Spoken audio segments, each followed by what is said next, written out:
Fellow Kenyans, on the 9th of August of 2022, Kenyans participated in an election that ushered in new leaders at all levels of our governance realm. Following a dispute in the presidential election, a petition was filed in our Supreme Court for determination of validity of the results,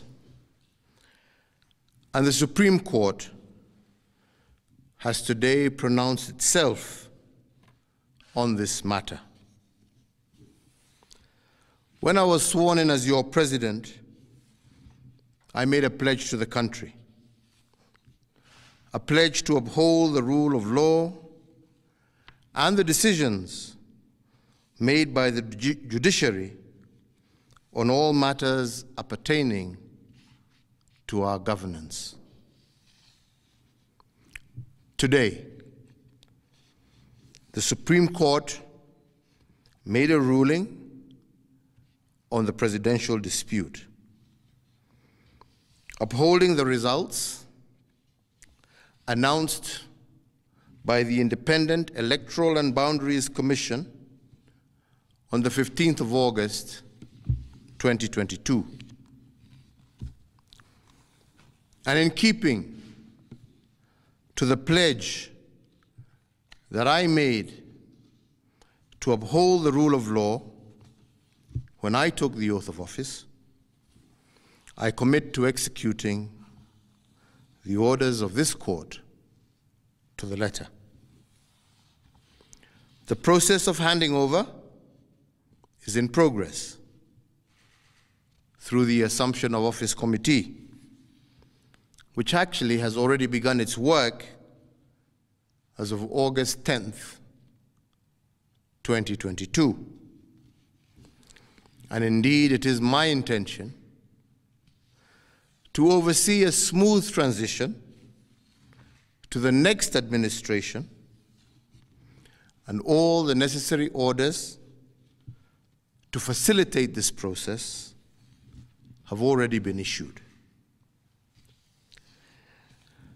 And because democracy is a work in progress, I urge the country to respect the institutions that midwife our new leaders. And in doing so, I also urge citizens to constantly put them under scrutiny, for this is the civic duty of every single Kenyan.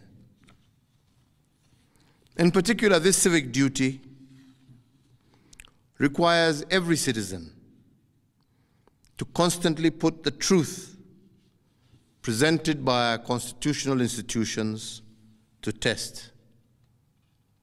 And they must test them for coherence, but also for correspondence. They must constantly scrutinize the coherence of the truth given by these institutions, and to ask themselves whether the truth has been coherent from one election to another. Has there been a consistent pattern that is acceptable to our democratic ethos? We must ask ourselves, is it about numbers, or is it about process? Which of these two is it? And can our institutions rule one way in one election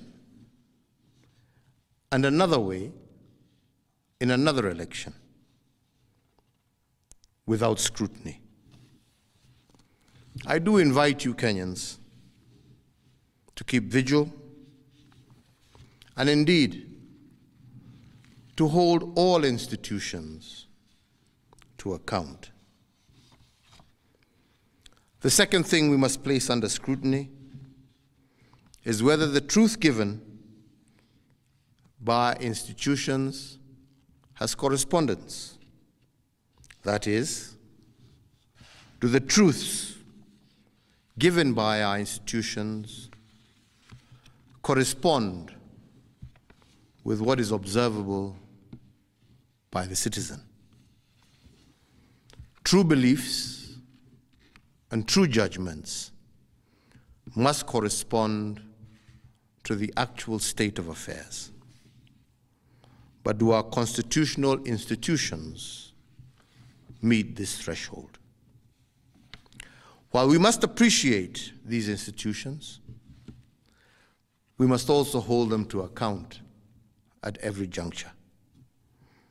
And their truth has to be consistent and coherent. This is the only way we will build our democracy. I want to take this opportunity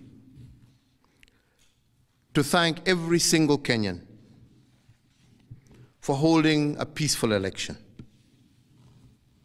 And for this, I want to thank God, and I want to thank our political parties, but I also want to thank every single individual Kenyan for bringing us thus far. I want to wish well all who have won as they guide our country into the future. And I thank you all for the opportunity to serve, and I say, may God bless you all, and may God bless this great Republic of Kenya. Asante.